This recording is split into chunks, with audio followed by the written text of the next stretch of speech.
Result का एक maximum दायरा दीजिए कि आप इतने दिन के अंदर दे दीजिएगा। इसके बाद अगर होता है तो फिर इसका जवाब आप हाईकोर्ट या फिर संबंधित कोई ताकतवर एजेंसी के पास दीजिए, ताकि एजेंसीज को ये एक बहुत भयानक समस्या है। अब इसमें एक टेक्निकली समझिए, अगर वन कैंडिडेट वन चीजें करते हैं, जो हम बता रहे हैं, जो डिस्कशन का पार्ट है, वो कहना है कि अगर कोई इंसान ग्रेजुएशन किया है तो आप उसे, कानून क्या कहता है कि आप उसे उससे नीचे की योग्यता वाली वैकेंसी से नहीं रोक सकते। जैसे जो सीजीएल फॉर्म भरता है वो एलडीसी तो भरवे करता है, सीएचएसएल, वो एमटीएस तो भरता ही भरता है। तो यहाँ मामला क्या फंस रहा है ना, कि जहां हम ये रोकेंगे ना तो वो हाई कोर्ट पहुंच जाएंगे।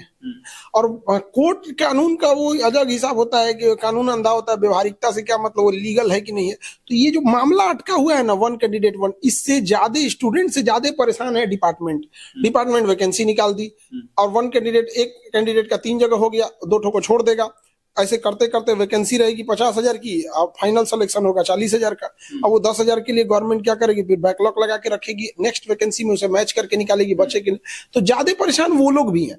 अब होता क्या है ना कि आप मतलब किस ग्राउंड पे इसको रोका जाए, लेकिन इसके लिए भी विभाग मतलब उसके लिए तत्पर है। मेरे ख्याल से 4 वाले में इसको लागू करेगा यहाँ पे, वन कैंडिडेट वन, या फिर डोमिसाइल तो लगभग दिक्कत यहाँ पर। बट डिपार्टमेंट क्या होता है ना कि कई बार क्या होता है, आयोग अपने आप में सर्वा होता है, बट उसके ऊपर हाई कोर्ट बैठा होता है।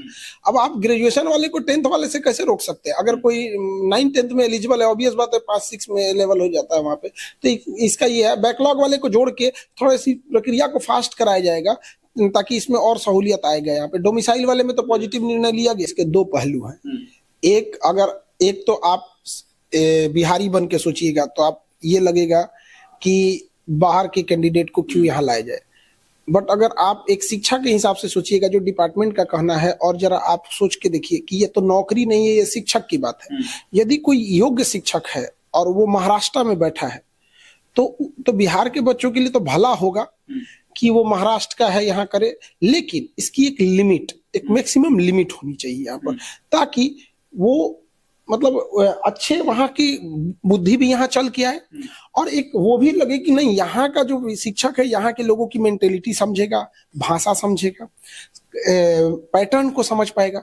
तो दोनों चीजें हैं। इसी को देखते हुए डोमिसाइल जो है वो एक बाहर के कैंडिडेट्स को 100% रोकना, मतलब ये बहुत बड़ा कोई समझदारी चाहिए, लेकिन एक लिमिट होना चाहिए। हाँ भैया 10% है, आप आ सकते हैं यहाँ पर।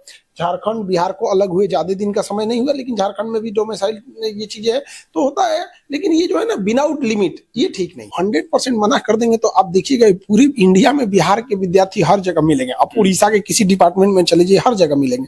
बट ये लिमिटलेस चीजें नहीं होनी चाहिए। आप एक लिमिट में होनी। हाँ, लिमिट में कोई चीजें ठीक रहती है। कोई अब जैसे APJ अब्दुल कलाम, अब क्या उनको इस बात पे आप छाट दीजिएगा कि सपोज कीजिए कि अगर वो शिक्षक बनना चाहते बिहार में, उनके पास तो बिहार का डोमिसाइल नहीं था, तो आप इस आधार पे उनको छाट देते तो बिहार के लिए एक लॉस